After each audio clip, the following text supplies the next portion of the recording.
Kisah Abu Nawas. Abu Nawas mati. Baginda Raja pulang ke istana dan langsung memerintahkan para prajuritnya menangkap Abu Nawas. Ketika Abu Nawas telah hilang, entah kemana karena ia tahu sedang diburu para prajurit kerajaan. Dan setelah ia tahu para prajurit kerajaan sudah meninggalkan rumahnya, Abu Nawas baru berani pulang ke rumah. "Suamiku, para prajurit kerajaan tadi pagi mencarimu." "Ya istriku, ini urusan gawat.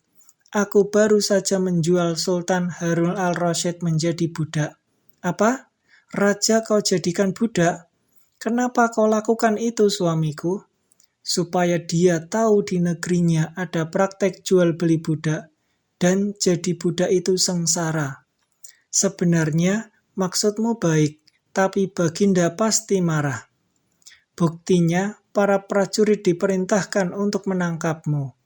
Menurutmu, apa yang akan dilakukan Sultan Harun al-Rasyid kepadaku?" "Pasti kau akan dihukum berat." "Gawat, aku akan mengerahkan ilmu yang kusimpan." Abu Nawas masuk ke dalam. Ia mengambil air wudhu lalu mengerjakan sholat 2 rakaat. Lalu berpesan kepada istrinya, apa yang harus dikatakan bila Baginda datang. Tidak beberapa lama kemudian tetangga Abu Nawas kaget karena istri Abu Nawas menjerit-jerit. "Ada apa?" tanya tetangga Abu Nawas sambil tergopoh-gopoh. Hu, suamiku mati." "Hah, Abu Nawas mati?" "Iya."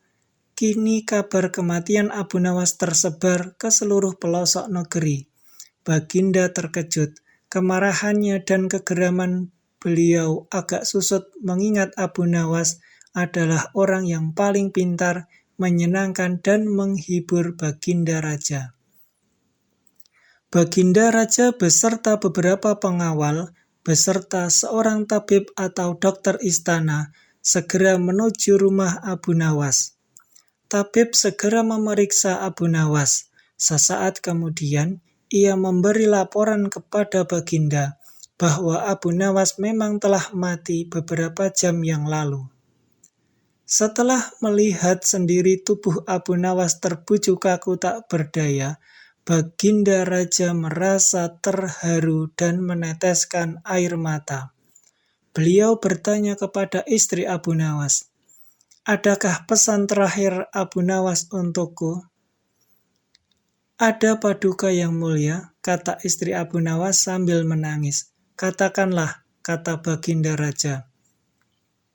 "Suami hamba Abu Nawas memohon sudilah kiranya Baginda Raja mengampuni semua kesalahannya dunia akhirat di depan rakyat," kata istri Abu Nawas terbata-bata. "Baiklah kalau itu permintaan Abu Nawas," kata Baginda Raja menyanggupi. Jenazah Abu Nawas diusung di atas keranda. Kemudian Baginda Raja mengumpulkan rakyatnya di tanah lapang. Beliau berkata, "Wahai rakyatku, dengarkanlah bahwa hari ini aku, Sultan Harun al-Rasyid, telah memaafkan segala kesalahan Abu Nawas yang telah diperbuat terhadap diriku, dari dunia hingga akhirat, dan kalianlah sebagai saksinya." Tiba-tiba dari dalam keranda yang terbungkus kain hijau terdengar suara keras, "Syukur." Seketika pengusung jenazah ketakutan, apalagi melihat Abu Nawas bangkit berdiri seperti mayat hidup. Seketika rakyat yang berkumpul lari tunggang langgang, bertubrukan dan banyak yang jatuh terkilir. Abu Nawas sendiri segera berjalan ke hadapan Baginda. Pakaiannya yang putih-putih membuat Baginda terdiam tak bergerak. Kau sebenarnya mayat hidup atau memang kau hidup lagi?" tanya Baginda dengan gemetar. "Hamba masih hidup, tuanku. Hamba mengucapkan terima kasih yang tak terhingga atas pengampunan tuanku." "Jika kau masih hidup?" "Ya, Baginda." segar bugar. Buktinya kini hamba merasa lapar dan ingin segera pulang. Kurang ajar. Ilmu apa yang kau pakai, Abu Nawas? Ilmu dari Maha Guru Sufi, guru hamba yang sudah meninggal dunia. Ajarkan ilmu itu kepadaku. Tidak mungkin, Baginda. Hanya guru hamba yang mampu melakukannya. Hamba tidak bisa mengajarkannya sendiri. Baginda pun kecewa.